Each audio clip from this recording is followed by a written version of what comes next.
Oh, bonjour et bienvenue dans une caricature d'un certain Benzac. Mais c'est pas très important.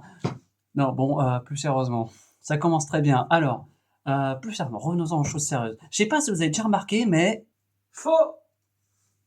Quel enfer, putain, mais qu'est-ce que je fais de ma vie? Bon, allez, vraiment, on arrête les bêtises, on arrête les bêtises. Plus sérieusement, nouveau format, j'espère que vous l'apprécierez. On se retrouve aujourd'hui pour une petite critique en deux spies, hein. Ça n'a absolument rien à voir avec une critique chrono d'un certain Benzaï. Rien à voir. C'est une critique en deux spies, j'arrive même pas à le dire tellement c'est con. Bah écoutez, le titre parle de lui-même, c'est une critique de film, mais rapidement, parce qu'en même temps, je vous avoue que, vu la vitesse à laquelle je sors les reviews mensuelles, je vous rappelle que celle de février est toujours pas sortie, on est le 20 mars, on est le 19, mais on sera le 20, elle est tournée, pas montée, ça va sortir, ça va sortir. Je vais quand même pas sortir une vidéo pour février en avril. Ça va peut-être arriver. Non, bon, je vais faire de mon mieux. Mais donc, du coup, nouveau format où là, les critiques en deux spies, ce sera sur un seul film. Ou peut-être sur deux si vraiment, mais ce sera sur un seul film, normalement. Et un film, généralement un gros film, ou alors un film très important, ou un film vraiment très à chier dont j'ai absolument envie de parler, ou alors un film incroyable dont j'ai absolument envie de parler, et un film pour lequel je peux pas attendre un mois. Voilà. Bon, après, je vous rassure, il y aura quand même des films pour les reviews mensuelles. Calmez-vous, hein, typiquement Parthénope. Oh, je peux attendre un mois pour en parler. Bon, peut-être même deux. Ouais, en vrai, je peux attendre la fin d'année pour en parler, c'est pas un problème. Alors que Blanche-Neige, parce que le film là vient de sortir en France, et tout le monde critique. Mais du coup, si j'ajoute ma petite pierre à l'édifice, est-ce que l'algorithme YouTube va m'amener plein de vues? Ah, j'espère. Je fais ça pour l'argent, vous comprenez. Pour l'instant, j'en touche aucun, mais voilà. Je suis déjà un vrai youtubeur, ok? Je fais des trucs tendance, alors que moi j'en ai rien à foutre, mais je fais des trucs tendance. Et je me filme au portable parce que ça coûte moins cher. Surtout comme ça, moi, ça change d'angle de vue. Et ça m'oblige pas à défaire le lit, enfin à le remettre en mode canapé. Je le laisse comme ça. Voilà. Puis comme ça, ça vous permet de voir à peu près où est-ce que j'habite. Waouh. Bon, tout le monde s'en fout, heureusement d'ailleurs. Donc, non mais c'est toujours pareil, hein. Ça fait 3 minutes, c'est une critique en deux spies. En 3 minutes, je ne peux pas parler du film. Mais en même temps, c'est un nouveau format. Donc là, cette fois-ci, c'est long, ok. Mais pour les critiques en deux spies suivantes, ça ira plus vite. La prochaine sera sur Mickey 17. On entamera direct. Bon, je referai une imitation dégueulasse de Benzaï au début. Comme ça, ouais, voilà, il y aura la vanne et on pourra pas me dire, eh mais tu plagies. Je dis, bah oui, je sais, mais c'est un hommage. C'est une inspiration. Que dis-je? C'est une ode à ce créateur. Donc finalement, c'est pas du plagiat. J'ai le droit. Mais tu triches. J'ai le droit. C'est un hommage. Oh, oh, oh. Vous vous rendez compte de ce que vous m'obligez à faire là? À dire plein de conneries et à regarder. Et en plus, là, je me regarde dans le retour, sauf que non, il faut que je regarde là, la caméra, là. Voilà. Donc, plus sérieusement, Blanche-Neige et les Sept Nains, le remake Disney en prise de vue réelle, sachant que je n'ai absolument aucune idée, ça fait très longtemps et je ne sais même pas si j'ai déjà vu l'original de Disney. Donc, je vais juger le film pour ce qu'il est, hein, parce que moi, la nostalgie d'un film sorti il y a combien de temps? Beaucoup trop longtemps, j'ai la flemme de chercher. Je m'en fous un peu. Et bon, vous commencez à me connaître, ou pas, donc dans ce cas-là, il faudrait s'y mettre. Je suis le gars qui va chercher les petits détails par-ci, par-là. Et autant dans la plupart des films, tout le monde s'en fout. Bon, pour Nolan, c'est justifié, parce que lui, c'est lui qui veut qu'on cherche les petits détails, à chaque fois j'en trouve, et à chaque fois ça me fait chier. Mais là, dans Blanche-Neige et les Sept Nains, le remake Disney en live action, il va quand même pas trouver des petits détails. Les animaux n'ont pas de trou de balle. Ouais, c'est un détail, mais voilà, maintenant vous le savez. Et la prochaine fois, enfin, quand vous irez voir le film, vous verrez que les animaux n'ont pas de trou de balle.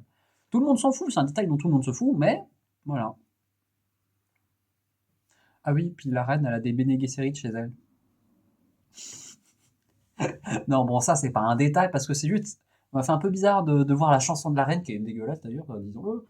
De voir la chanson de la reine qui est dans un escalier, et puis à côté d'elle, il y a toute une hola de Bene Gesserit. Enfin, je veux dire, elles ont vraiment les tenues des Bene Gesserit. Bon, elles font du gospel, mais c'est du Bene Gesserit, c'est un enfer. c'est une inspiration, c'est un hommage pareil, hein, oui, voilà, c'est aussi une ode à Dune, bien évidemment, c'est une inspiration, c'est absolument pas un immonde copier-coller de ça, non, bien sûr, non, non, non.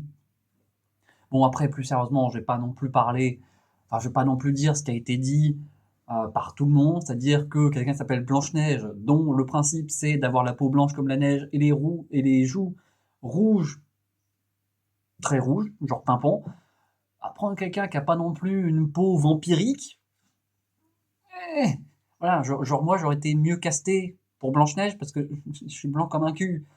L'actrice qui joue Blanche-Neige, non. Alors vous allez me dire, ben oui, mais on s'en fout, c'est pas grave, ce qui compte c'est que l'actrice joue bien. Mais enfin bon, ça marche pour les histoires originales. Mais pour les anciennes histoires, pour les histoires connues, avec un folklore déjà bien installé, ça fait un peu chier. Si Blanche-Neige, enfin si, comment dire, si Boucle d'Or était rousse, là vous seriez nombreux à chialer, et vous auriez raison. Bah là pour Blanche-Neige c'est pareil, chialons un bon coup. Et puis le coup des nains, le coup de nains, mais on prend pas des nains, pour jouer des nains c'est dégradant. Du coup, prenons un nain pour jouer un brigand complètement con qui dit c'est moi, le roi de l'arbalète. C'est vrai que c'est moins dégradant.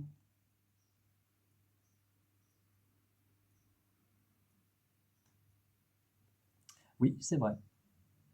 Il y a vraiment pas de nain pour jouer les nains, et il y a un nain pour jouer un brigand qui est le roi de l'arbalète. Enfin, le seigneur de l'arbalète, pardon. Puis qui se la pète et qui est complètement con. Voilà, la logique. Ouh, c'est bien la logique, la cohérence surtout. Non, puis bon, plus sérieusement, le film, il propose pas non plus grand-chose, on va pas se mentir, il reste vraiment dans les clous de l'histoire, il y a juste une petite remise en question de l'histoire originale, bon, outre le fait de ne pas prendre une actrice qui est vraiment vampirique, c'est qu'il y a une chanson, et franchement, je sais que ça fait longtemps et que je l'ai dit, que ça fait longtemps que j'ai pas regardé l'original, si tant est que je l'ai déjà vu une fois, donc je m'en souviens pas du tout, mais au niveau des chansons, il y a quand même des chansons connues, genre Hey ho, on rentre du boulot, ou alors et plein d'autres, bien sûr. Mais la chanson de Jonathan qui dit ouais, mais t'as des problèmes de princesse, tu fais chier. En fait, les gens ils sont pas gentils. Et puis de toute façon, vous les riches, vous en sortez bien dans votre château. Et toi, dans ta jeunesse, on t'a dit que tout se réglerait bien. Et puis gna gna gna gna gna. C'était dans l'original, ça? Ou est-ce enfin, je veux dire, c'était dans l'original, ça? Parce que moi, j'ai vu ça comme le film qui dit non, mais écoutez, on sait que c'est complètement con et que c'est idyllique et que voilà, c'est une princesse, attention, là là, attention, c'est une princesse et tout va bien si les gens s'aiment. Allez, aimez-vous maintenant. Oh, voilà, on sait que c'est complètement con, mais on a fait une chanson pour le dire, donc on a le droit de le faire. Ah, mais non, ça marche pas comme ça. Ah, tu peux pas dire que c'est complètement con et le faire quand même. C'est comme Deadpool qui se fout de la gueule des gens qui font du multivers et qui fait du multivers lui-même. Mais Mais du coup, les autres qui le font, bah, ils font pareil que toi. Et toi, tu fais pareil que les autres. Donc, critique pas les gens. Enfin, si je dis, non mais vraiment, les gens qui portent des sweats à capuche, c'est des gros connards, faut pas les écouter. Faites ce que je dis, pas ce que je fais. Ouais, je suis bien un futur politique, hein. Pitié, pitié, pitié, pitié. Laissez-moi sur Internet dire des conneries, j'ai envie. À part ça, autre petit détail. Ah oui, en fait, c'est critique en deux speed. Non, c'est détail en deux speed. Peut-être un nouveau titre bientôt. Ou juste moi qui donne des détails dont tout le monde se fout dans des films que personne n'a jamais vu et personne n'a jamais remarqué. Au niveau de la pomme maléfique, alors oui, bien sûr, je spoil, alors, je spoil toute l'histoire. La reine est en fait une méchante reine. Ouh, alors oui, d'accord, elle est habillée de tout noir avec des bijoux, elle est méchante. Mais en fait, c'était une vraie méchante. Ouh, et elle se transforme en vieille sorcière. Et c'est pas gentil. Ouh. Mais donc, elle fait une pomme empoisonnée. Donc elle prend une pomme, elle la trempe dans le poison, puis elle la ressort. Et là, la pomme se transforme en tête de mort de pomme. Bon là, vous me direz, bah, elle va jamais la manger. Sauf que on a vu précédemment que la reine avait quelques petits pouvoirs magiques, de genre pouvoir faire apparaître une rose, de pouvoir la faire faner directement, et plus globalement de pouvoir changer un peu l'apparence des choses. Et donc elle transforme l'apparence de la pomme pour en faire une vraie pomme, la faire vraiment ressembler comme une vraie pomme. Sauf que, avant de partir, on a un éclair qui fait ressembler la pomme à ce qu'elle est réellement. Et donc, une tête de mort dégueulasse. Donc là, on se dit, le maléfice fait que la pomme est comme ça, Sauf que dès qu'il y a un éclair, c'est révélé qu'en fait, c'est une mauvaise pomme. Bon, je vous rassure, Blanche-Neige ne va pas sur le point de manger la pomme, puis un éclair, elle se rend compte que c'est dégueulasse. Non, elle mange la pomme. Mais, justement, après avoir mangé la pomme, elle tombe au sol, et on a un gros plan sur sa main, avec la pomme par terre. Et là, il y a un éclair. Sauf que la pomme reste une vraie pomme, et n'est pas révélée comme étant une tête de mort. Alors, qu'est-ce qui fait que, avant, ça la retransforme en tête de mort, et pas maintenant? Ah, vous êtes dans la merde, la Disney, hein? Hein? Alors? Hein? Bon, bref, tout le monde s'en fout de ça. Et aussi, un autre truc, mais encore une fois, c'est d'ailleurs original, ça, le fait que les nains aient des mains rouges pour faire s'éclairer les cristaux. Non mais, y'a que moi qui trouvais ça bizarre. Parce que, je veux dire, on les voit aller dans la mine, et oh, on va au boulot, et il dit, ouais, alors nous, avec nos pouvoirs, et paf, il y a toutes les éclairs. Puis, les uns après les autres, ils sont là. Non mais, c'est d'Iron Man, les gars, ils sont là. Et ils le font tous. Et du coup, toute la caverne s'illumine. Bah oui, mais faisons comme ça. Et d'ailleurs, pourquoi est-ce qu'ils ramassent des trucs? Pourquoi est-ce qu'ils minent? Parce que c'est même pas pour les ramener chez eux, parce qu'ils en ont pas chez eux. C'est même pas pour les vendre, parce que de toute façon, ils n'ont pas de contact avec les humains. C'est même pas pour les exposer, parce que de toute façon, ils les écrasent, ils les balancent, on sait pas où. Ils disent, bah, de toute façon, ça n'a pas de valeur. Mais qu'est-ce que vous en faites alors? Parce qu'on a vu qu'ils les écrasaient, à part pour faire des lunettes sympathiques, mais ils s'en servent pas, donc du coup, bah, juste, bah, ils vont à la mine. Et là où tu te dis, bah oui, mais déjà dans l'original, j'imagine que déjà dans l'original, on savait pas pourquoi est-ce qu'ils allaient dans la mine.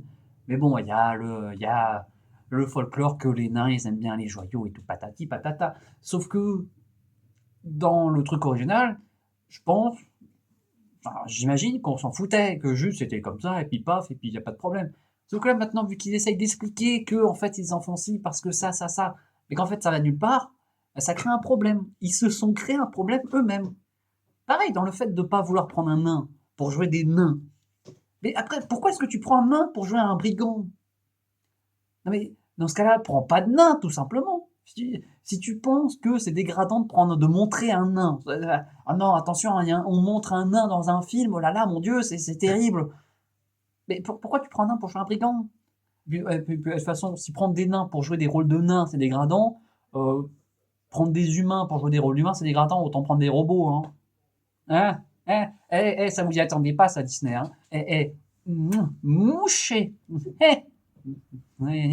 Mouché! Ça y est, non mais c'est déjà tout ce que j'ai à dire sur ce film.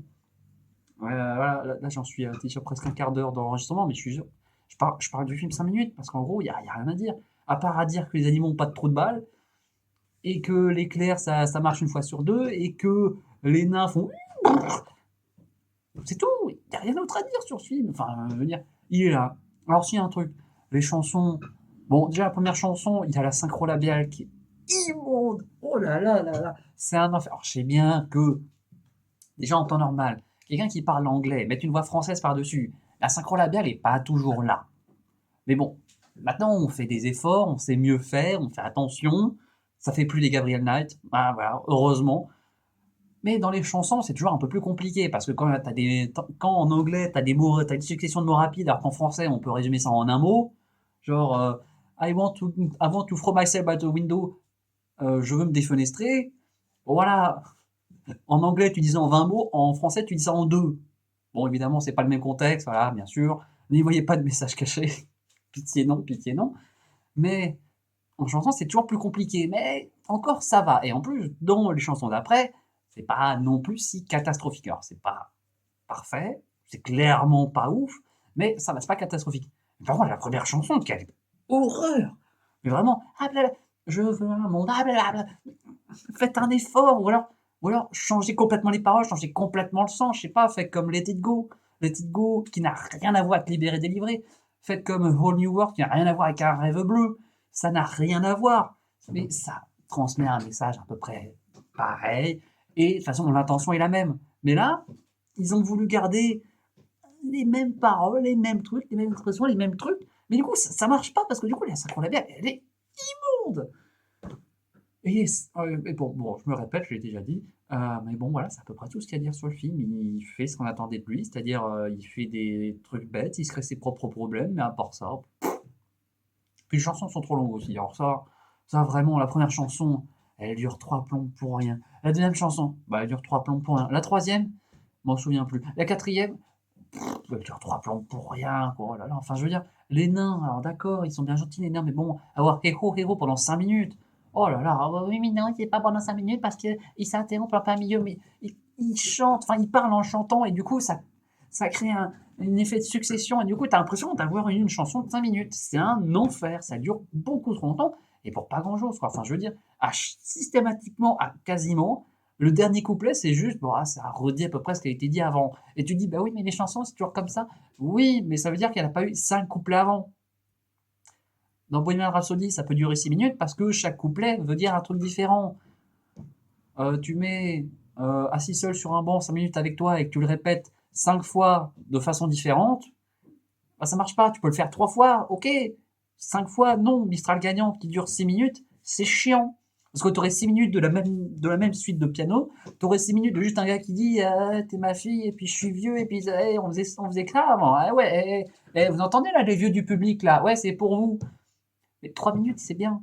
6 minutes, c'est un enfer. Bah là, ce film, c'est à chaque fois 6 minutes de Mistral gagnant. Les 3 premières minutes sont bien, puis au bout de la quatrième, tu te dis bon, faut bouger. Au bout de la cinquième, eh, au bout de la sixième, bon, c'est bon, tu t'en bats les couilles, parce que de toute façon, t'as déjà eu le cas 3 fois avant. Bref, Blanche-Neige et les 7 nains, je vous dirais pas non plus de pas aller le voir. Mais franchement, faut pas le prendre au sérieux, voilà, foutez-vous de sa gueule, et puis voilà. Allez, c'est tout ce que j'avais à dire. Des bisous.